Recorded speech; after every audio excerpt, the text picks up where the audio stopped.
முருகன் எங்க இருக்கிறான் அப்படின்ற கேள்விக்கு யாருக்காவது பதில் தெரியுமா? எல்லாரும் என்ன சொல்லுவாங்க? முருகன் எங்க இருக்கான்? அறுபடை வீட்டுல இருக்கான். முருகன் வேற எங்க இருக்கான்? கோவில்ல இருக்கான். கரெக்டா முருகன் எங்க இருக்கான்னு தெரியுமா? முருகன் எங்க இருக்கான்னு பாத்துருவோமா? பிரணவம் அப்படின்னா பிராணம்னு அப்படியே அர்த்தம். நீங்க விடுற மூச்சு இருக்குல்ல, அதுதான் பிரணவம். உங்களுக்குள்ள ஓடிட்டு இருக்குல்ல ஒரு சக்தி, அதுதான் பிரணவம். பிரபஞ்சம் தான் பிரணவம். ஆனா முருகனுக்கு இன்னொரு வேலை இருக்கு. படைத்தல், காத்தல், அழித்தல், மாயை உற்பத்தி செய்தல், மாயைக்கு அனுகிரகம் பண்ணுதல், அந்த மாயை சரியா தப்பான்னு நம்மளை சிந்திக்க வைக்கக்கூடிய குருவாகவும் இருந்து அருள் புரிதல். முருகனுக்கு பேர் ஒண்ணு இருக்கு. என்ன பேர் தெரியுமா? இருக்கிறதுலே முருகனுடைய மந்திரம் ஒண்ணு இருக்கு, சரவண பவ. கேள்விப்பட்டிருக்கீங்களா? அதான் முருகனுடைய பீஜ மந்திரம், மூல மந்திரம். நம்ம நினைக்கிறோம்ல, நினைச்சோன்னு ஒரு விஷயம் வந்து கிடைக்குது இல்ல, அந்த நினைக்கிற விஷயத்தை நடக்கிற சக்தி தான் முருகன். நம்ம ஏதோ ஒரு பிரச்சனை வரும்போது நம்மளை தாக்குற விஷயத்துல இருந்து நம்ம தள்ளி வைக்கிறது இல்ல, அதுதான் முருகன். ஏதாவது 19ஆம் நூற்றாண்டு 20ஆம் நூற்றாண்டும்பாங்க. இந்த 21ஆம் 22ஆம் நூற்றாண்டுல 2 மாசத்துக்கு முன்னாடி மனசரிய நாம் முருகனை கொண்டாடணும் நினைச்சிட்டோம்னா, நம்மளுடைய வேண்டுதல் உண்மையா இருந்ததுன்னா, எந்த எதிர்பார்ப்பும் இல்லாம 4 பேர் நல்லா இருக்கணும்னு ஒரு ஃபிராக்ஷன் ஆஃப் செகண்ட்ல முருகன் நினைச்சா ஃபிராக்சரை கூட கிராக்கா மாத்துவான். அவன் மேல நம்ம கிராக்கா இருந்தான். தயவு செஞ்சு ஆணவத்தை வச்சுக்காதீங்க. எல்லாம் அவன் பண்றான், நீங்க ஆடுறீங்க, அவ்வளவுதான். அந்த ஆட்டத்துக்கும் எப்ப ஆடணும் எப்ப அடக்கணும்னு அவனுக்கு தெரியும். அந்த சாவி அவன் கையில இருக்கு.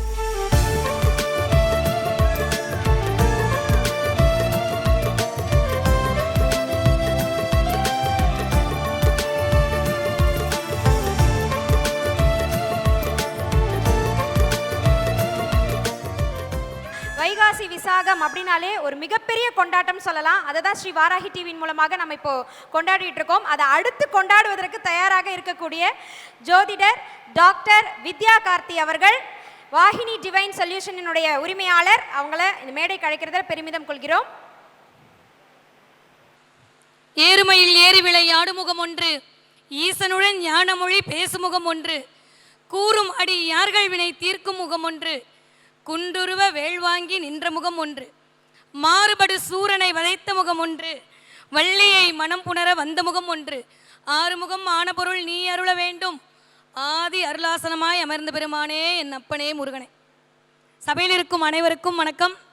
முருகன் எங்கிருக்கிறான் அப்படின்ற கேள்விக்கு யாருக்காவது பதில் தெரியுமா? எல்லாரும் என்ன சொல்லுவாங்க? முருகன் எங்க இருக்கான்? அறுபடை வீட்டில் இருக்கான். முருகன் வேற எங்க இருக்கான்? கோவில்ல இருக்கான். எங்க வீட்டு சாமி ரூம்ல இருக்கான். என்னுடைய நண்பனா இருக்கான், என்னுடைய பகைவனா இருக்கான், என் எதிரியா இருக்கான், என்னுடைய அப்பாவா இருக்கான், என் அம்மாவா இருக்கான், அனைத்துமாய் இருக்கிறான். கரெக்டா முருகன் எங்க இருக்கான்னு தெரியுமா? யாருக்கா தெரியுமா? முருகன் எங்க இருக்கான்னு பார்த்துருவோமா? ரெடினா கை தூக்குங்க பார்க்கலாம். Okay, super. பிரணவம் அப்படின்னாலே இசிக்கோல்ட்டு போட்டால் ஒரு வார்த்தை வரும். சிவபெருமான் வந்து முருகனை கூப்பிட்டு கேட்டாராம், பிரணவத்துக்கு விளக்கம் தெரியுமா அப்படின்னு. அதுக்கு கீழே உட்காருங்க, நான் விளக்கம் சொல்கிறேன்னு சொன்னாராமா. படத்துலலாம் பார்த்தோம். ஆனால் என்ன விளக்கம்னு கடைசி வரைக்கும் நம்மளுக்கு சொல்லவே இல்லை. சீனை மட்டும் காட்டிட்டு போயிட்டாங்க. கரெக்டா? பிரணவம் அப்படின்னா இசிக்கோல்ட்டு போட்டு ஓம்காரம் அப்படின்னு ஒரு ரூபம் வரும். இந்த ஓம்காரம் அப்படின்றது நம்மளுக்கு எல்லாருக்கும் தெரியும். அதுதான் முருகன்னா ஓம் வேல் வருது இல்லை மேடம், அவ்வளோதானே? அப்படி இல்லை. பிரணவம் அப்படின்னா பிராணம்னு அப்படியே அர்த்தம். நீங்கள் விடுற மூச்சு இருக்குல்ல, அதுதான் பிரணவம். உங்களுக்குள்ள ஓடிட்டு இருக்குல்ல ஒரு சக்தி, அதுதான் பிரணவம். பிரபஞ்சம் தான் பிரணவம். எங்குமே வியாபித்து நமக்குள்ளும் இருக்கக்கூடிய ஒரு சக்தி பிரபஞ்சம். உங்களுக்கு புரிஞ்சுக்கிற மாதிரி ஒரு சின்ன விஷயம் சொல்றேன். வானத்துல நிலா தெரியுதா? எல்லாரும் பார்த்துருப்பீங்க. அப்படியே கொஞ்சம் தள்ளி வந்தீங்கன்னா உங்க வீட்டு கிணத்துல பார்த்தீங்கன்னா நிலா தெரியுமா? என் வீட்டு கிணத்துல பார்த்தாலும் நிலா தெரியுமா? பக்கத்து வீட்டு கிணத்துல பார்த்தாலும் நிலா தெரியுமா? நிலா ஒன்று தானே, எப்படி இத்தனை கிணத்துலையும் தெரியுது? யாராவது யோசிச்சோமா? நிலா மேலே தானே இருக்கு, அது எப்படி இத்தனை கிணத்துலையும் தெரியும்? பிம்பம் ஒன்று தான், அதோட நிழல் எல்லா இடத்துலையும் விழுகும். அந்த மாதிரி முருகன் என்று சொல்லக்கூடிய, பிரணவம் என்று சொல்லக்கூடிய, பிரபஞ்சம் என்று சொல்லக்கூடிய அந்த ஆற்றல் உங்கள் எல்லோருக்குள்ளும் விழுந்து கொண்டே இருக்கும். அது எப்படி விழும் அப்படின்னா, சிம்பிளாக ஒரே ஒரு விஷயம் சொல்லிட்டு போகிறேன். முருகன் அப்படின்னா 96 தத்துவங்களுக்குள் அடக்குவார்கள். இன்னும் சொல்லப்போனால் முருகன்னா 35 தத்துவத்துக்குள் அடப்பாங்க. இயல்பாகவே நம்மளுக்கு தெரியும், இறைவனுக்கு ஒரு 3 குணங்கள் உண்டு. என்னது? படைத்தல், காத்தல், அழித்தல். ஓகே. அம்பாளுக்கு ஒரு 5 குணம் உண்டு. அதனால தான் அவள் பேர் பஞ்ச தன்மார்த்த சாயகா அப்படின்னு சொல்லுவாங்க. படைக்கிறது, காக்கிறது, அழிக்கிறது, மாயையை கொடுக்கறது, ஐயோ கொடுத்துட்டோமே அந்த மாயைக்கு அனுகிரகம் புரிதல். ஆனா முருகனுக்கு இன்னொரு வேலை இருக்கு. என்ன தெரியுமா?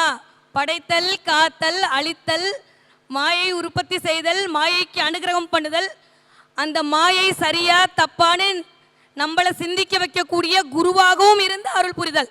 அதனால்தான் குருவாய் வருவாய் அருள்வாய் குகனேன்னு சொன்னாங்க. அப்போ சிவ தத்துவம் ஒரு 5 என்ன அப்படின்னா, சிவம், சக்தி, அது ரெண்டும் சேர்ந்த சதாசிவம். அதுக்கப்புறம் இருக்கக்கூடிய மகேஸ்வரம், மனமகிழ்ந்து இருக்கக்கூடிய மகேஸ்வரம். அதுக்கப்புறம் இருக்கக்கூடிய காலருத்ரம். இது 5ம் சிவனுக்கான தத்துவங்கள். அப்படியே இந்த பக்கம் வந்தீங்கன்னா அம்பாளுக்கு இது 5 தான். அதோட சேர்ந்து நாத பிம்பம் அப்படின்னு ஒரு சுத்தம் இருக்கும். இது ரெண்டும் கலந்த ஒரு கலவை தான் உலகத்தை இயக்கக்கூடிய காமாக்கியா கலவை. அது எங்க இருக்குன்னா நம்மளுடைய இந்த இடத்துல இருக்கு. நான் ஸ்ரீவித்தியை பத்தி பேசணும்னா பேசிட்டே இருக்கலாம், நேரம் கழித்து இதை மட்டும் புரிஞ்சுக்கோங்க. அதனால தான் அருணகிரிநாதர் பாடினாரு, நாத பிந்த கலாநிதி நமோ நமோ. நாதமா இருக்கக்கூடிய சிவனையும் பிந்துவாக மண்டலத்தில் அமர்ந்திருக்கக்கூடிய அம்பிகையும் இணைந்து இருக்கக்கூடிய ஒரு ரூபம் யாரு அப்படின்னா அதுதான் முருகன். அப்ப இந்த நாதம் யாரு? அதுதான் நம்மளுடைய அறிவு. அந்த பிந்து யாரு? அதுதான் நம்மளுடைய ஆற்றல். அப்ப இந்த அறிவும் ஆற்றலும் சேர்ந்தா என்ன ஆகும்? அது இயக்கமாக மாறும். ஆற்றலை அழிக்க முடியாது, ஆக்க முடியாது. ஆனா அந்த ஆற்றலை வைத்து பல விஷயத்தை உருவாக்கி கொள்ள முடியும். அப்படி உருவாக்கி கொள்ளக்கூடிய விடயம்தான் முருகன். அப்ப முருகன் எங்க இருக்கான்? முருகனுக்கு பேர் ஒன்று இருக்கு. என்ன பேர் தெரியுமா? இருக்கிறதுலே முருகனுடைய மந்திரம் ஒன்று இருக்கு, சரவண பவ. கேள்விப்பட்டிருக்கீங்களா? அதுதான் முருகனுடைய பீஜ மந்திரம், மூல மந்திரம். சரம் என்றால் காற்று என்று பொருள்.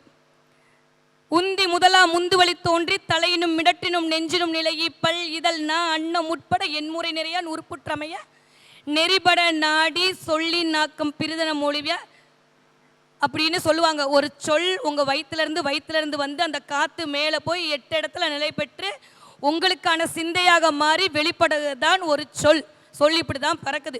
அப்போ முருகன் எப்படி இருக்கான்னா உங்களுடைய சிந்தனையாக இருக்கிறான், நீங்க செய்யக்கூடிய செயலாக இருக்கிறான், உங்க உணர்வாக இருக்கிறான், உங்கள் உயிராக இருக்கிறான், அனைத்துமாக இருக்கிறான். அப்போ முருகன் எங்க இருக்கான்? நமக்குள்ளதான் இருக்கான். வேற எங்கேயும் முருகன் இல்லை. எந்த இடத்துல இருக்கான்? ஒளியாகவும் இருக்கிறான்.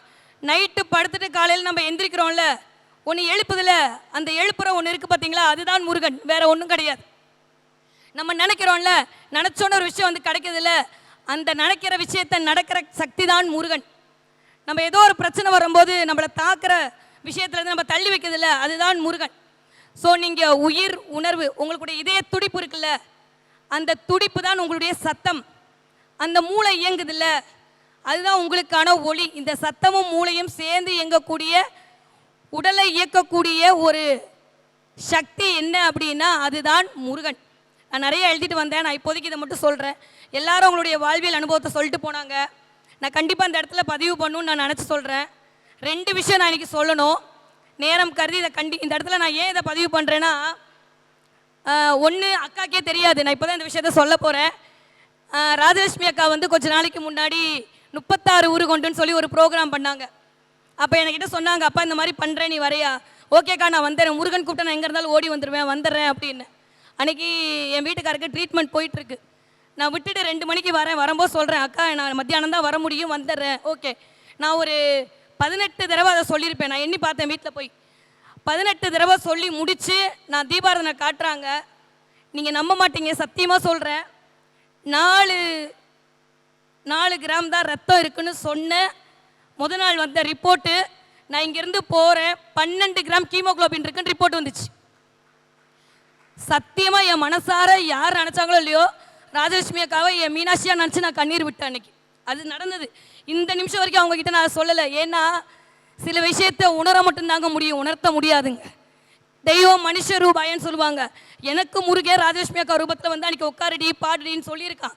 ஏன்னா அவன் ஓசையாக இருப்பான், அவன் உயிராக இருப்பான், அவன் அனைத்துமாக இருப்பான். அன்னைக்கு அந்த வார்த்தையாக அவன் இருந்திருக்கிறான். இது ஒரு நிகழ்வு முடிஞ்சா, நானும் ஜோதிடர் ஜீவிதாவும் தான் வந்திருக்கோம். அவங்கக்கிட்ட எனக்கு மழை பயங்கரமாக பெய்யுது. ஜீவிதா சொல்கிறாங்க, வித்யா நான் காரில் ட்ராப் பண்ணுறேன் வந்துரு. எனக்கு பயங்கர தலைவலி, டென்ஷன் வேறு. நான் சொல்கிறேன், எங்கேயாவது போய் டீ குடிச்சிட்டு போகலாம் ஜீவிதா நம்ம 2 பேரும். சரின்னு அவங்க கார் எடுக்கிறாங்க, நாங்கள் 2 பேரும் போகிறோம். நம்ப மாட்டீங்க, கிட்டத்தட்ட ஆலந்தூர் வரைக்கும் ஒரு டீ கடை இல்லை அன்னைக்கு. எங்களுக்கா தலை பிடிச்சிக்குது, ஒரு டீ கடை இது வரைக்கும் இல்லையா? சரி ஓகே அப்படின்னு போயாச்சு. மணி வேற ஆயிடுச்சு. நான் சொல்கிறேன் இல்லை ஆலந்தூர் மெட்ரோவில் ஏறி நான் கிளம்பி போகிறேன், நீங்கள் உங்கள் வீட்டுக்கு போங்க, எப்படியே சுற்றிட்டு இருந்தால் வேலைக்கு ஆகாது அப்படின்னு. ஆலந்தூர் மெட்ரோவில் ஏறுறேன். இன்னைக்கு நிஜமாக சத்தியமாக அந்த ஜீவிதாட்ட நான் பதிவு பண்ணியிருக்கேன், ப்ரூஃபோடு இருக்கிற விஷயத்தை தான் நான் இங்கே சொல்கிறேன். போய் உட்காந்துருக்கோம், அங்கேருந்து மெட்ரோவில் ஒரு பொண்ணு ஓடி வருது. அந்த பொண்ணு யாருன்னு எனக்கு தெரியாது. நீங்கள் வித்யா மேடம் தானே? ஆமாம். அதுக்கு முன்னாடி என்னாச்சுன்னா, நான் போய் அக்காட்ட போகிறேன், 2 பை கொடுக்குறாங்க எனக்கு. நான் எனக்கு ஒன்று ஜீவிதாக்கு ஒன்று பை வாங்கிட்டு வந்துட்டேன். ஜீவிதா போய் எனக்கு ஒன்று அவங்களுக்கு ஒன்று வாங்கிட்டு வந்துட்டாங்க. 2 பேரும் மீட் பண்ணல, அவ்வளவு கூட்டம். அக்காவே அன்றைக்கி அந்த ஸ்டேட்டில் இல்லை, முருகனாக உட்காந்துருக்காங்க. சரி பேச வேணான்னு வந்துட்டேன். நான் அந்த 2 பை வச்சுட்டு என்னடா பண்ண போகிறேன்னு உட்காந்துருக்கேன். ஒரு பொண்ணு ட்ரெயினில் வருது, என் கூட செல்ஃபியெல்லாம் எடுத்துக்கிச்சு. அக்கா என்ன புதுசாக ஆலந்தூர் வந்தீங்க? நாங்கள் எதுக்கு ஆலந்தூர் வந்தேன்னு சத்தியமாக தெரியலம்மா. நான் டீ குடிக்கிறதுக்கு ஆலந்தூர் வந்தேன்னா எல்லோரும் சிரிப்பாங்க, ஆனால் அதுதான் உண்மை. நான் ஏறி மெட்ரோவில் திருமங்கலம் போயிட்டு நான் கிளம்பி டிரைவர் வர சொல்லியிருக்கேன், வீட்டுக்கு போகணும் அப்படின்னு. அப்படியே எங்கேருந்து வரீங்க? இந்த மாதிரி விளக்கு கடை அக்கா நடத்துகிற ஃபங்க்ஷன்லேருந்து. அந்த பொண்ணு கண்ணில் தண்ணியாக விட்டு என்கிட்ட ஒரு ஃபோனை காட்டுது. அக்கா நான் ஒரு 8 மணி நேரம் ஆஃபீஸில் உட்காந்து கந்தசஷ்டி கவசம் சொல்லிட்டு இருந்தேன்க்கா. எனக்கு எல்லாரும் பை வாங்கினாங்க, எனக்கு கிடைக்காதான்னு நினச்சேன். நான் கொண்டு போய் அந்த பொண்ணுக்கிட்ட பையை கொடுத்தோன்னே காலில் விழுந்தா மெட்ரோவில். அப்போ முருகன் முடிவு பண்ணியிருக்கான், ஏதோ ஒரு ரூபத்தில் எதுக்கு நான் இங்கேருந்து ஆலந்தூர் போகணும், எதுக்கு நான் மெட்ரோவில் ஏறணும், எதுக்கு அந்த பை 2ஆக கிடைக்கணும், எதுக்கு அந்த பொண்ணு கைக்கில் போகணும். அவன் மத்தியானமே முடிவு பண்ணிட்டான், இவன் கேட்டால கொடுத்துடணும்.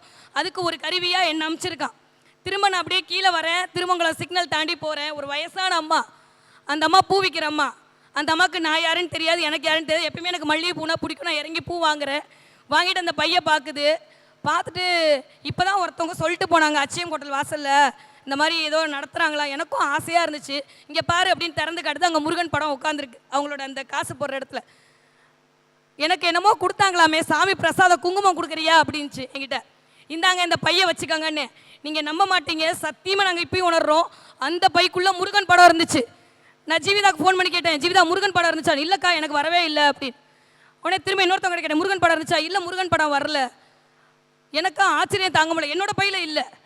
அந்த அம்மா சொல்லுது, என்னோட பை சதலம் அடைஞ்சிருச்சு, எனக்கு வயசு 69 வயசாயிடுச்சுப்பா, நான் வச்சிருந்த முருகன் படம் போயிடுச்சு, நீ எப்படிப்பா அதில் முருகன் படம் போட்டு கொடுக்க, நல்லா இருப்பத்தாயின்னு சொல்லிச்சு.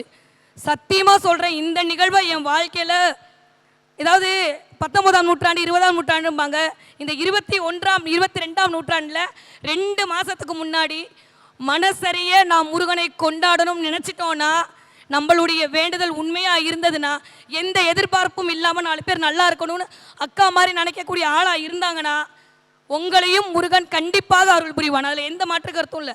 நீ கிளம்பி வரேங்க, நான் இது பீத்தெல்லாம் இல்லை, உண்மையே சொல்கிறேன். நீ கிளம்பி வரேன், ரொம்ப ஒரு பேராசை, எப்போ பார்த்தாலும் சுடிதாரே போட்டு போகிறோம், புடவையை கட்டுவோமே ஆசைப்பட்டு ஒரு 3 நாள் அந்த புடவையை தேடி தேடி வாங்கி எடுத்து வைக்கிறேன். அப்படியே ஒரு மண்டையில் ஒரு கர்வம் வேற வருது. சரி எல்லாம் இருப்பாங்க, புடவையை கட்டி கொஞ்சம் பந்தாவாக போவோம் அப்படின்னு பட்டு புடவையாக எடுத்து வச்சேன். அப்போயே என் பையன், அம்மா ஏம்மா நீ புதுசாக என்னென்னமோ பண்ணிகிட்ருக்க, நீ மேட்சிங்காக இது தோடு எடுத்து வைக்கிற, மேட்சிங்காக கிளிப் எடுத்து வைக்கிற, என்னம்மா பூசா பண்ணுற, அப்படியே தானே போவேன், நான் ஷூட்டிங் கூட மேக்கப் போட மாட்டேன், உங்களுக்குலாம் தெரியும், போவேல போக வேண்டியதானே அப்படின்ற. அட போட அப்படின்னு சொல்லிட்டு புடவையை கட்டிட்டு பச்சை கலர் புடவை, சத்தியமாக வைர நெக்லஸ்ஸு எல்லாத்தையும் போட்டுட்டு டஃப்பு கொடுக்க தான் வந்தேன். காரு கதவை திறந்தேன், டம்முன்னு காரு கதவை வச்சு கையில் ஃப்ராக்சர். இந்த சாட்சி, நான் பொய்யெல்லாம் சொல்லலை. அப்படியே வலி தாங்க முடியல, கை வீங்கி போச்சு. புடவையை அவுத்துட்டு இந்த வீட்டில் போட்ட சுடிதாரை போட்டு வரேன். ஹாஸ்பிட்டல் போனால் டாக்டர் சொல்லிட்டாரு 4 மாதமாக கையை தூக்க முடியாது. ஏன் முருகா இப்படி பண்ணுறேன், நான் என்ன தப்பு பண்ணிட்டேன், உன்னை பேச தானே வந்தேன், உன்னை கொண்டாடணுன்னு தான் ஆசைப்பட்டேன்னு அழுகிறேன். அங்கேருந்து ஒருத்தர் வராரு, எக்ஸ்ரேலாம் எடுக்கல, அதுக்குள்ளேயும் போயிட்டு அந்த ரிப்போர்ட் கூட வரல. அவர் பேர் நீங்கள் கேட்டால் வியந்துருவீங்க, நானே வியந்தேன். அவர் பேர் சுப்பிரமணியன். வந்தார், ஒன்றும் பண்ணல, அப்படியே பார்த்தாரு, ரொம்ப வலிக்குதா, வலியை பொறுத்துப்பீங்களா வித்யா மேடம், ஏன்னா எனக்கு தெரிஞ்ச டாக்டர் தான், அதெல்லாம் பொறுத்து பேசுகிற, வாழ்க்கை அடிக்கிற அடியே வாங்குறத வாங்க மாட்டேனா அப்படின்னு பேசிகிட்டே இருக்காரு. டக்குன்னு என்ன பண்ணார், பூ வச்சுருக்கீங்களா அப்படின்னார். தலையில் எப்பயுமே மல்லிகை பூச்சிருப்பேன். அந்த பூவை ஃபுல்லாக ஊற்றாரு. இப்போ நடந்ததுங்க, இன்றைக்கி வரும்போது நடந்தது, 5:30 மணிக்கு நடந்தது. பூவை ஊற்றாரு, கையில் அந்த நூலை வச்சு இப்படி இழுத்தாரு, டக்குன்னு ஒரு சத்தம், வலி உயிர் போயிடுச்சு. என் பிரசவத்தில் கூட நான் இப்படி அழுகலை, அப்படி ஒரு அழுகை என் கண்ணில் இருந்து, கத்த முடியல வெளியில் எல்லாரும் முன்னாடியும். அடுத்து இப்படியே பார்த்தாரு, போங்க அவ்வளோதான், ஒரு 3 நாளில் சரியாக போயிடும். அதுக்கு முன்னாடி எடுத்த எக்ஸ்ரே ரிப்போர்ட் இருக்குது, அதுக்கு பின்னாடி எடுத்த எக்ஸ்ரே ரிப்போர்ட்டில் ஏர் கிராக்கு, முன்னாடி எடுத்த எக்ஸ்ரே ரிப்போர்ட்டில் ஃப்ராக்சர். ஒரு ஃப்ராக்ஷன் ஆஃப் செகண்டில் முருகன் நினச்சா ஃப்ராக்சரை கூட கிராக்காக மாற்றுவான். அவன் மேலே நம்ம கிராக்காக இருந்தான். பித்து பிடித்திருந்தவருக்கு மட்டும்தான் சித்தம் தெளியும் என்பது சுப்பிரமணியனால் மட்டும்தான் முடியும். நிறையா நீலைகளை பண்ணிக்கொண்டே இருப்பான். ஒரே ஒரு சின்ன ரிக்வஸ்ட்டு மட்டும்தான், முருகன் வேறு எங்கேயும் இல்லை, உங்களுடைய பேச்சாக இருக்கிறான், உங்கள் மூச்சாக இருக்கிறான், உங்கள் உயிராக இருக்கிறான், உணர்வாக இருக்கிறான். நீங்கள் செய்கிற அசைவாக இருக்கலாம், நீங்கள் எதுவுமே பண்ணலை. தயவு செஞ்சு ஆணவத்தை வச்சுக்காதீங்க. எல்லாம் அவன் பண்ணுறான், நீங்கள் ஆடுறீங்க, அவ்வளோதான். அந்த ஆட்டத்துக்கும் எப்போ ஆடணும் எப்போ அடக்கணும்னு அவனுக்கு தெரியும். அந்த சாவி அவன் கையில் இருக்குது. அதனால தயவு செஞ்சு கெட்ட வார்த்தைகளை அடுத்தவர்களிடம் பேசாதீர்கள். அப்போ பேசுனீங்கன்னா நீங்கள் முருகனை திட்டுறீங்கன்னு அர்த்தம். அதை மட்டும் ஞாபகம் வச்சுக்கோங்க. நல்ல வார்த்தையை வாழ்க்கையில் பேசுவோம், 4 பேருக்கு நல்லதே பண்ணுவோம். நன்றி, வணக்கம்.